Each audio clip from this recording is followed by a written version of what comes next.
The house, it's doing things. I mean, windows open by themselves. Rooms full of flies at the wrong time of year. Last night, the front door was ripped off its hinges from the inside.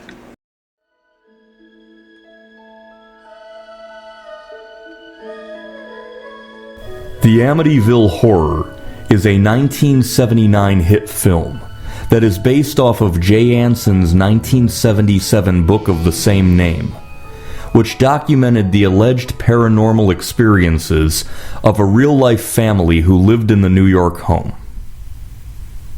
In the early hours of November 13th, 1974, Ronald DeFeo Jr. murders his entire family with a rifle in their home at 112 Ocean Avenue in Amityville, New York, on the south shore of Long Island. 1 year later, middle-class newlyweds George and Kathy Lutz, played by James Brolin and Margot Kidder, move into the home alongside Kathy's 3 children from her previous marriage, Greg, Matt, and Amy. I just wish that all those people hadn't died here. I mean, a guy kills his whole family. Doesn't that bother you? Well, yeah, sure, but houses don't have memories. Kathy, a Roman Catholic, requests Jesuit preacher Father Francis Delaney, played by Rod Steiger, to come and bless their house. Delaney arrives to bless the house while the family is boating on Long Island Sound. As he enters the home, he is swarmed by flies and senses the presence of darkness, causing him to flee.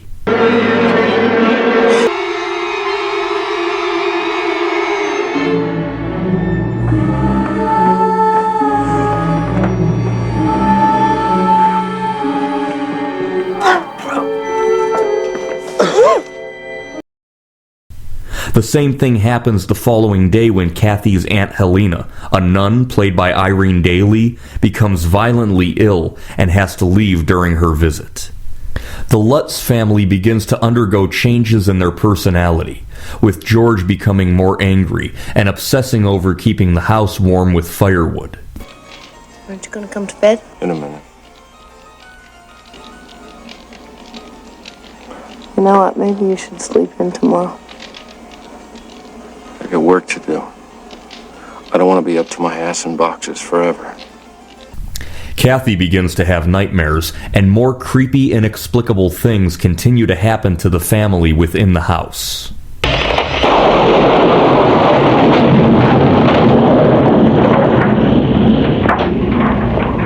What was that? I don't know. You stay up here. Like hell?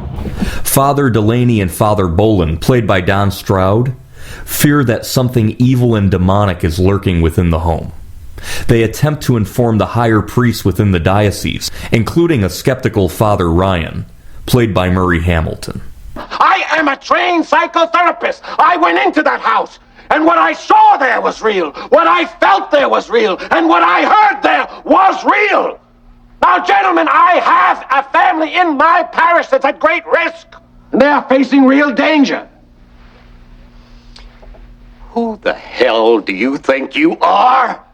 You think your secular education gives you the right to question the church? Sit down! Sit!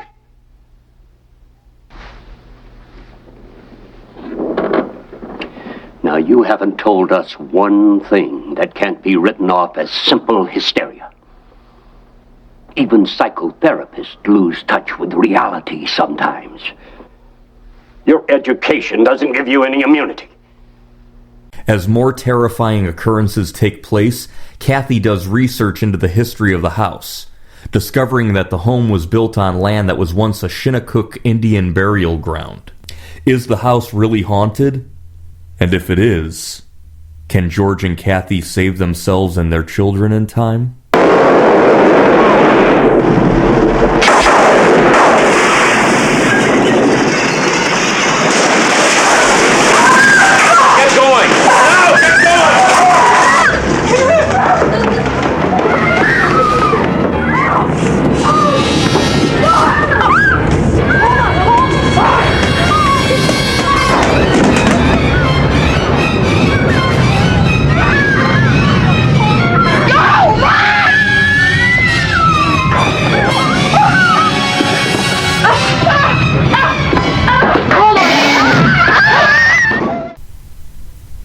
This movie was based off of events that occurred in Amityville, New York on Long Island.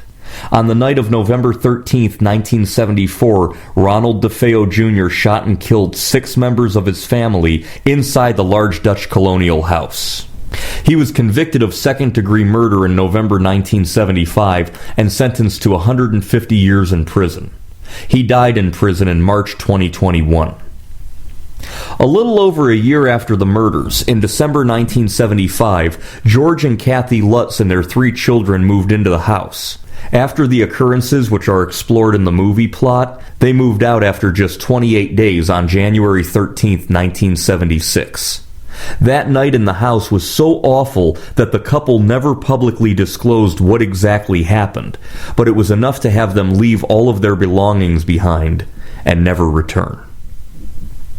Their experiences were turned into the 1977 novel The Amityville Horror by author Jay Anson. The novel turned into a sensational nationwide bestseller. Producer Samuel Z. Arkoff then purchased the rights to the novel. Jay Anson died March 12, 1980, following heart surgery at age 58, less than a year following the movie's release. Harrison Ford, Burt Reynolds, James Caan, and Christopher Reeve were all considered for the role of George Lutz. James Brolin was hesitant to take the role.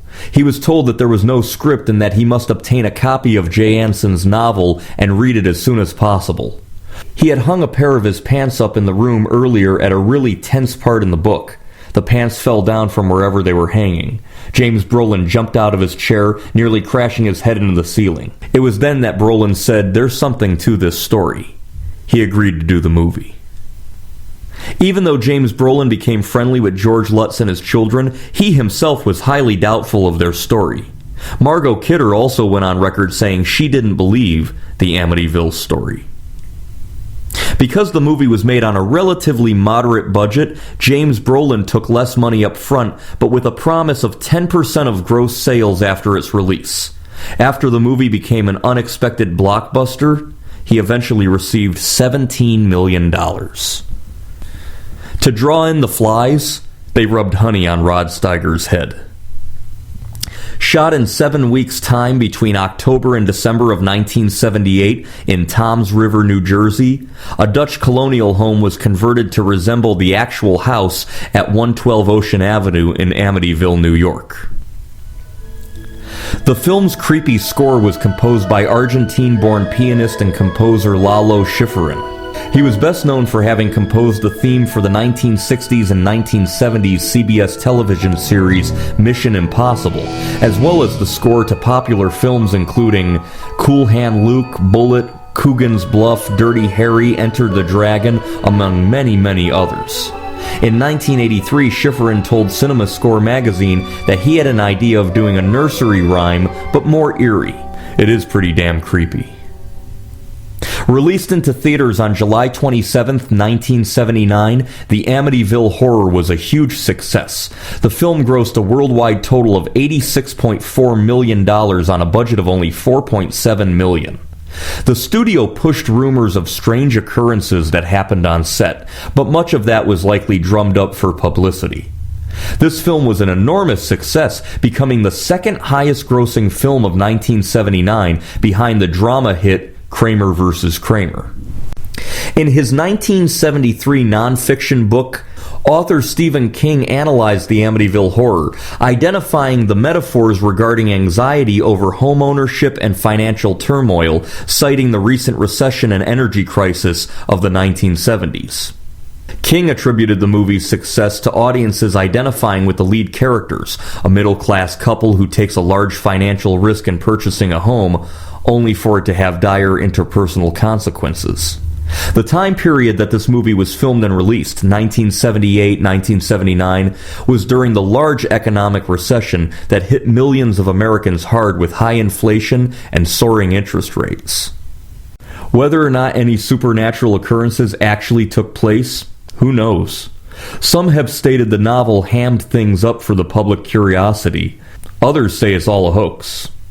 Native Americans have stated that the home was not built on ancient Indian burial ground, although the Shinnecock Indians were on that portion of Long Island. Who knows? I sure as shit ain't spending the night there. Even if Margot Kidder were there doing topless calisthenics. There's too much creepiness in that house. As a horror film, I'm giving this a high review. It was a very large box office success for being a supernatural horror movie with religious overtones and making more money at the US box office that year than Apocalypse Now or Rocky II. That's pretty damn impressive. Not to mention that the paranormal rumors around set and the story about the DeFeo murders, all of that made this movie a sensation. For me personally, I find this film unsettling. I mean, Freddy Krueger doesn't scare me. Jason Voorhees doesn't scare me.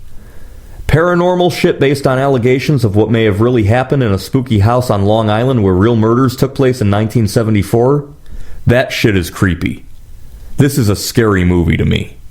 I was watching a documentary about the Amityville Horror once, and I had been drinking a bottle of wine, white wine, tastes like garbage, and I recorked it. I left it there a couple of days, and the wine cork popped out of it right at the moment they were talking about Ronald DeFeo using a shotgun in the murders. I almost shit my pants. That's similar to what happened to James Brolin while his pants fell off the wall. There's some creepiness to this story, and it's very unsettling. If you're in the mood for a good horror film to make you creeped out, I highly recommend the 1979 hit, The Amityville Horror.